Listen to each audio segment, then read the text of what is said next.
let's talk rankings, the real rankings. Let's debut some rankings in terms of free agency. Let's talk running backs. It is an awesome group in free agency this year.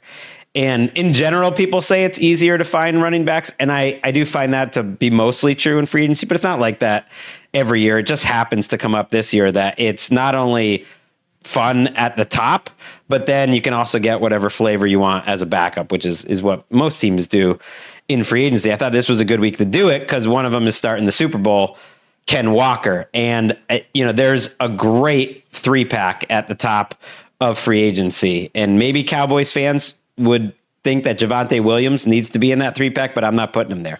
So my top 3, and I'm curious how you would rank them. Right now, it's a group. It's a cluster, like your drafts. It's Kenneth Walker, where we've seen just the creativity, the explosive ability, really rare. And the ball off here. Walker. Kenneth Walker inside the 40. Kenneth Walker is out in front. Kenneth Walker, touchdown Seahawks. Travis Etienne, who's coming off of a really nice season for the Jaguars. And if you look at his production, it's really been pretty consistent 3 of the 4 years. Of Indianapolis. Lawrence on a give. Oh, the cut to the outside. Etienne to the Etienne zone. Touchdown. And then Breece Hall, who's always been consistent. That's a good trio. On the outside run, that time they went 7 yards backwards. Well done by Devin Bush, their second leading tackler. Fields, hit on the release, gets it out to Hall. Hall, open real estate. Hall, touchdown.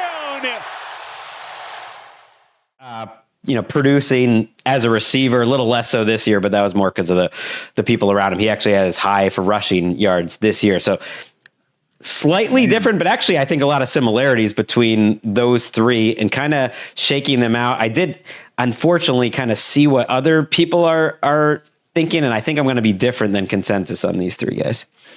Wow. Those are 3. They're 3 really, really good players. I think there's going to be some recency bias that's going to help Walker in these rankings, but I would actually do it in the reverse order that you just gave them to me. Yeah. I would go Breece Hall. I would go Etienne. I would go Walker. Breece Hall, he's a big playmaker, and I usually don't do this, but I just have to be real. I saw some of the other early lists, and Breece Hall is up there. Like, he's going to be, I think, in the top 10 overall free agents. He's a dynamic player. To me, Kenneth Walker, maybe I'm just falling for the flashes a little bit. But who moves like him in the NFL? It's pretty special, the way he can make people miss in space. And sometimes maybe it's the blocking assignments that haven't been always clean, that they trust Charbonnet a little more. He's the one that intrigues me the most. And maybe you're right that it's a little bit of recency bias. But if you want big plays, I mean, all 3 of them can do it for you. But I think Kenneth Walker has still like a little untapped potential there. I want to do some on the job homework here. What was I would love to know what the carries were from these 3 guys, like from a usage standpoint during the year. I'm pulling it up right now. This year, it was very similar between the 3 of them. They were Etienne had 260 carries. Yep. Breece Hall had 243. Kenneth Walker had 221. Yeah. And Kenneth Walker, this year the last couple of years really has been consistent in terms of, he'll catch 30, 40 passes a year. It was a little less so for Breece Hall. When you look at the total production in terms of yards from scrimmage, like Breece Hall's in the 1,400 range, 3 out of 4 seasons. Etienne's around there. Kenneth Walker's slightly less, but not really much, 1,300 yards this year. The thing about Etienne that I like, I think he might be the safest pick of the 3.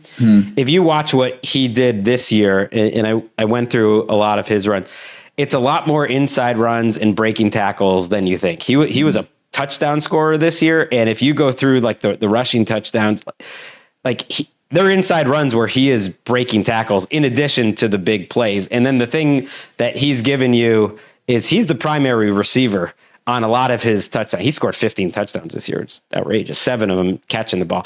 And like the plays are designed for him, and Liam Cohen does a great job. You got to give credit to the offense, but he is beating, the linebackers or the safeties one-on-one. Sometimes it's the scheme, but it's like, hey, you're going to go be that guy either on a wheel route or different types of routes in the red zone. And so you can use him a lot of different ways. To me, he's probably the safest pick of the 3. Yeah, I don't know there's a wrong answer, though, to be honest. I think they're a little different in how they're utilized and what their strengths are. I watch the Seahawks every week, doing that show up there. So I like Kenneth Walker a lot. To me, Charbonnet has better vision. Charbonnet has kind of better feel as a runner, a little more patience. But Kenneth Walker, what he did, in the last game that we saw, the most recent view of it, the move in the hole, to be able to make you miss was outrageous. Just showing you that's the athlete that he is, like the kind of an electric player. But I think it's just a pure vision feel runner. I would probably have him 3rd on this list.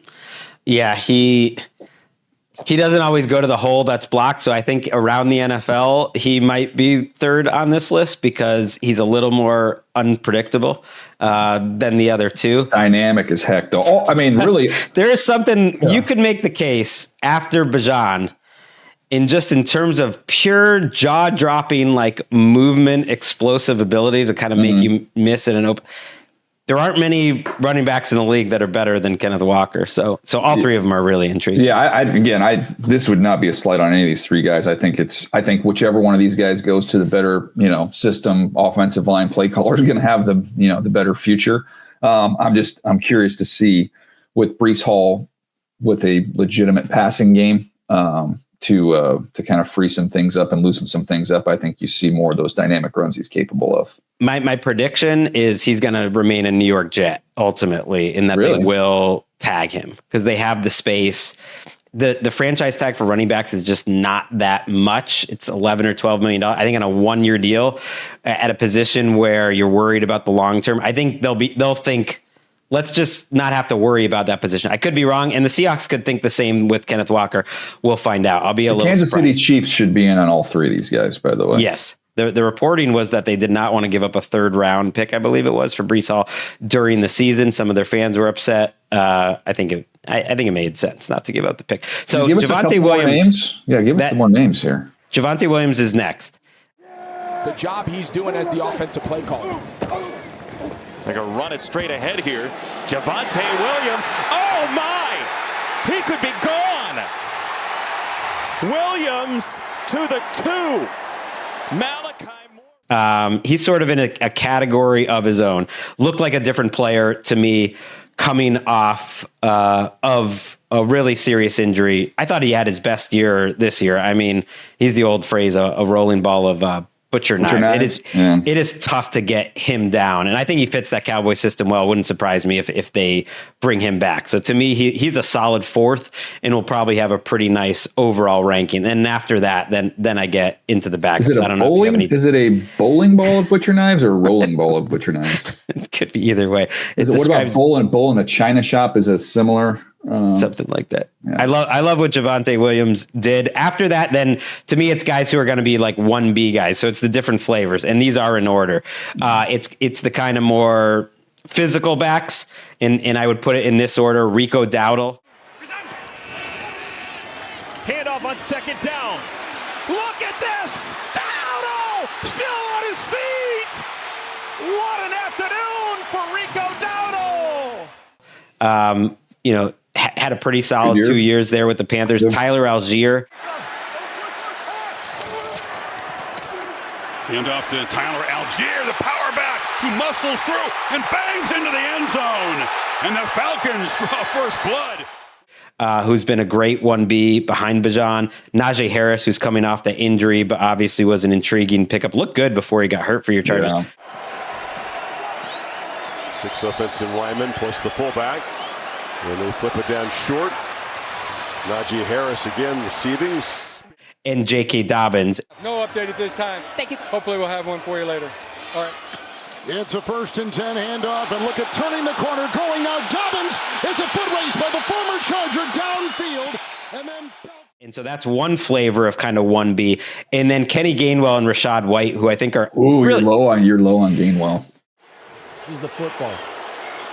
Jim, I'm pretty sure you said earlier, who's got the best hands on this team? 34. Gainwell, and he showed it right here. It was from Mike Tomlin, who told us that, meeting with him on Friday. Just look at this. He's going to get the flag anyway, and just got to his feet. Presence of mind. Touchdown, Pittsburgh. See, when I actually sort all these guys, I think Gainwell's gonna actually be the top of all these backups. But when I was presenting it to you, I kind of wanted to give you. I thought that these guys were kind of 1Bs behind the Javonte Williams and the 3 above. But I do think Gainwell will be 5th. I think from a pay standpoint and who's going to be valued the most, I think that you could put Gainwell up there with Javonte Williams. That's fair. I tend to agree. Team MVP for the Pittsburgh Steelers this year, and I think Rashad White is an underrated player. From the 20, White waiting for a block. Rashad White gets it. Rashad White across midfield and down to the 40. He's not a perfect player, but he blocks. He is unreal on passing downs, and he's a pretty good runner. Actually, they were more effective running the ball with him this year at times than with Bucky Irving. And then your guy Najee Harris got hurt for the Chargers last year. But that's a good, depending on what you need at running back, like that is a really deep, good group. All those guys are going to make my top 101. Yeah, no, that is a really good group. To me, those last 2 names, to me, are more interesting than I know Dowdle has played well. Algier, Harris, Dobbins. You've got injuries. You've got maybe not the most explosive guys there. I would be more intrigued with the Gainwell-White combination up there with Javonte Williams. Okay. I like that. You're helping me do the rankings. I agree. Gainwell, if it was my team, and that is how I should do it, because who knows? Maybe they'll call me someday. Yeah, don't make somebody else's mistakes. That's what I was told very early on. Hey, I could be the next Kwesi Adofo-Mensah, having 17 different articles dissecting what went wrong when my tenure as an experimental GM blows up in my face. Yeah, I've been in the player bubble, trying to get 330 plus guys watched for the comment. But I have noticed that every time I go, NFL.com, we got The Athletic, ESPN.com. There's a lot of Minnesota Vikings. It's a lot of Vikings floating out there. It's a lot of Vikings talk. And then just for those who are completists out there, deeper down the list, just some names that will be available. Isaiah Pacheco, to me, just hasn't looked the same post-injury, not the complete type of player, probably not going to be making my 101. Nick Chubb, Kareem Hunt, Jaleel McLaughlin, Brian Robinson, Jerome Ford, just some guys that will be added to teams as depth pieces. I tell you what, an interesting one in that list to me, and maybe it's because I just see him twice a year in the AFC West, but Jaleel McLaughlin, every time in a stadium when he's playing, he makes a play. Like he's a little something to him. He's not a throwaway. Including in the NFC Championship game. I need to check that. He might be a restricted free agent, but I have him written down. Let's take a quick break. We're going to go over the new coaching hires and just what impact that could have in the offseason before we get out of here and let you get back to evaluating all those players.